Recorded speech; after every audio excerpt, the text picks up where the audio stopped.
April 30. On kingdom business. Let the lowly brother boast in his exaltation, and the rich in his humiliation, because like a flower of the grass he will pass away. For the sun rises with its scorching heat and withers the grass. Its flower falls, and its beauty perishes. So also will the rich man fade away in the midst of his pursuits. James chapter 1, verses 9 through 11.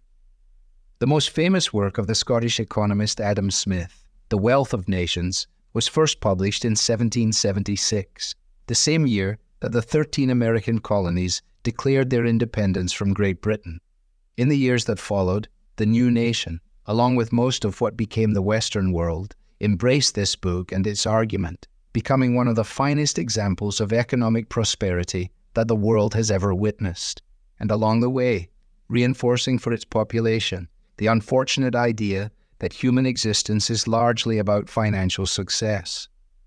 James does not say that there is anything wrong with wealth. Through him, though, the Holy Spirit does remind the affluent that life in God's world is not about the accumulation of riches. Rather, we are to remember that we are as frail as a summer flower and that riches are fleeting. James calls us to use godly wisdom, which enables us to view our possessions and circumstances from a perspective that is both right and radical.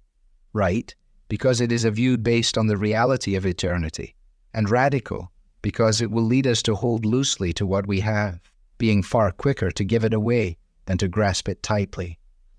There is nothing wrong with wealth, but there is danger in having it. Jesus gave his own warning.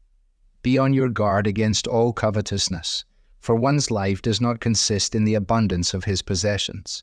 He spoke of a rich fool who didn't apply this wisdom, instead building bigger barns in which to store all his crops and relying on his wealth to enjoy his life. Yet that very night, God demanded that life from him. This man relied on foolish wisdom rather than God's, and Jesus said we too are foolish if we lay up treasure for ourselves and yet are not rich toward God. True riches can never be found or placed in earthly banks, vaults, or portfolios.